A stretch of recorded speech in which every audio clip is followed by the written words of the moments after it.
Oh, oh, hi guys. Sorry, just spinning on my stool. You ready for our math lesson for today?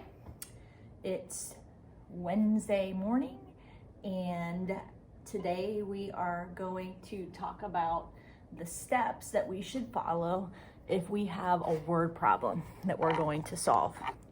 So hopefully you can see those up here on the board.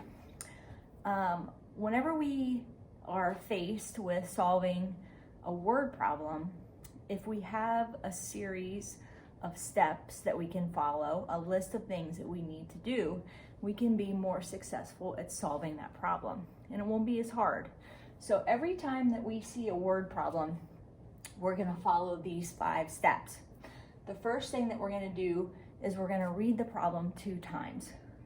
Sometimes we'll read it on our own and then we'll read it together, or if you're not with your teacher, then you will read the problem twice to yourself. That way we make sure that we know what's going on and we understand what's happening in the problem. The second step is going to be that we're going to make a mental movie or a mental picture. So if the word problem is about a score at a basketball game, then in our brain we're going to make a picture of what that problem looks like. If it's a basketball game, I'll picture myself at a basketball game. If it's talking about eating ice cream or sharing cookies, then that's the picture that I'm going to make in my brain. It'll help my answer to make more sense at the end if I really understand the problem. The third step is that we're going to circle the key words and any numbers that are important in the problem.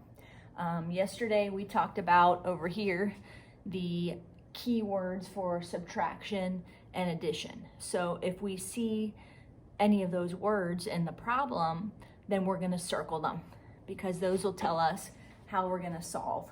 Also, if we circle the numbers, we'll know which ones we're going to use when we add or subtract. As you get older and into higher grades, sometimes they will try to put numbers in the problem that you don't need to trick you. So you really have to decide if the numbers are important numbers to the problem. The fourth step is where you're going to solve the problem. So for us, that's going to be, are you going to add the numbers together or are you going to subtract the numbers? And we're always going to write that problem down. We could do it in our head, but the teacher can't see what's going on in your head. So we need to show our work. We need to write our work down so that your teacher can see that you really understand. And then the last step, number 5, is we're going to write our answer as an answer sentence. So that just means that instead of just putting a number for our answer, that we want to label it. We want to know what that's talking about. When you get to 3rd grade and you are working on word problems, your teacher is going to ask you to write all of your answers in a number sentence. So it's good for us to practice that right now so that when you get to 3rd grade, you already know how to do it. So every single time that we see a word problem, we're going to follow these steps. We're going to read the problem 2 times. We're going to make a mental movie or a mental picture. We're going to circle key words and numbers that are in the problem. Then we're going to solve it. We're going to add or subtract. And then finally, we're going to write our answer as an answer sentence. And when we get to that 5th step, we want to make sure that that answer makes sense. If we understand what's happening in the problem, we'll know if that could really be the answer or not. So let's try a couple out. All right, here is the problem that we're going to work on first. I'll read it to you since you don't have it on a piece of paper, and then I'll let you read it by yourself. If you need to pause the video so that you can reread it, you should do that. You'll also need a piece of paper, notebook paper or scrap paper, and a pencil so that you can solve this problem. If you really want to, you could copy the problem down so that you can underline and circle. All right, so here's what it says. Austin did 10 push-ups in PE class. Sarah did 13 push-ups. How many push-ups did they do in all? All right, go ahead and take a minute and reread this problem to yourself. I'll just sit here and wait.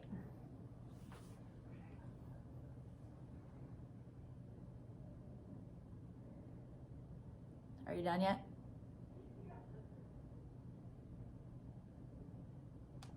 Okay, so we've read the problem 2 times. Let me grab my marker. The next thing that we're gonna do is make a mental movie or a mental picture of what's happening. So I imagine myself, I'm in PE class, maybe Mr. Smith is there, and we're warming up and we're doing push-ups. And I see Austin, and he's there doing his 10 push-ups.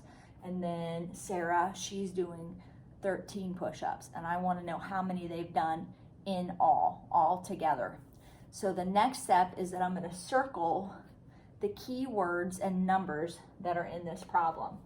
So I see the words in all.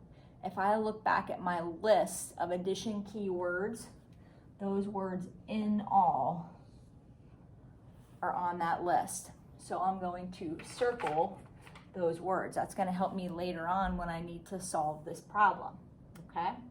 Then I'm going to look and see what the important numbers are. So let's see, here I have 10 push-ups. I circled the word push-ups because I want to know what I'm adding. And then here's the other number, 13 push-ups. So I've circled my key words and numbers. So now I'm ready to solve. So I'm going to take these 2 numbers.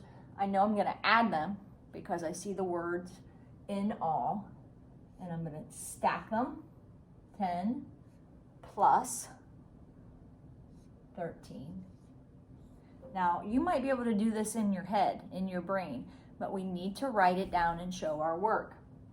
So I'm going to start my ones column. 0 plus 3 is 3. And then in my tens column, 1 plus 1 is 2.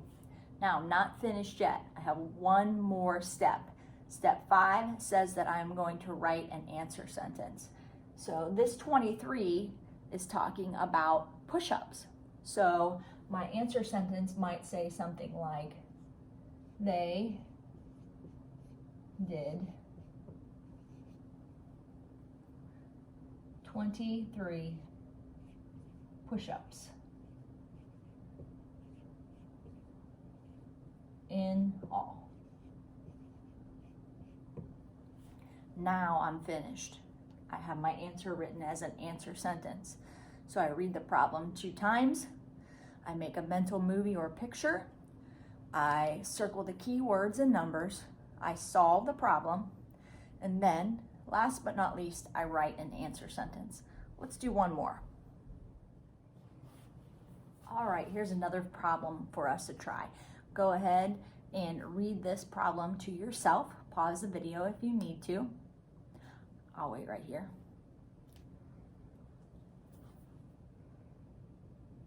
It says, Mrs. Knox gives out 47 desk pets. She finds 11 of them on the floor. How many desk pets are left? So I've read my problem twice. If I'm still confused or not understanding, I can read the problem another time.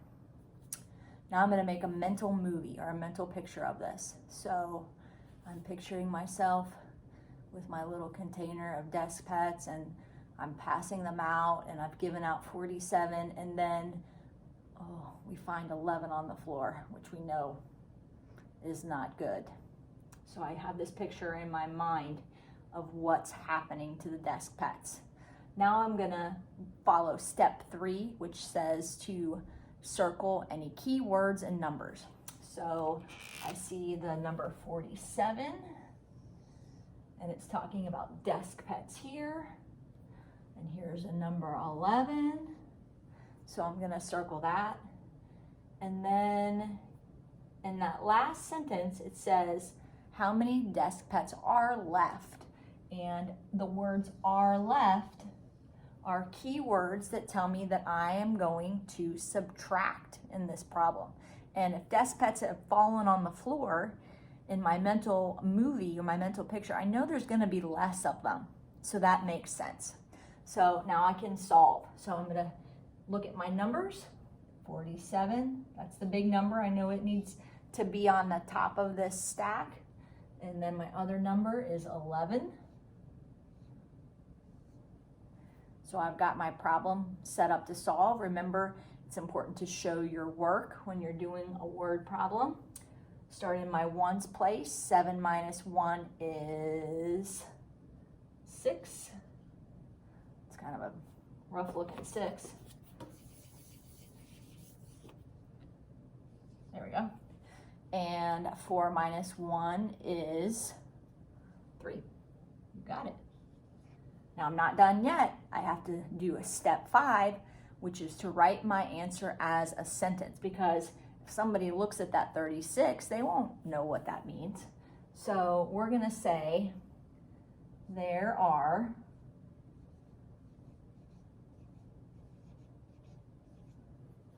36, because that's my answer here, desk pets left. And now this problem is done. So look for the key words. Look back at the video from yesterday if you need a refresher of those.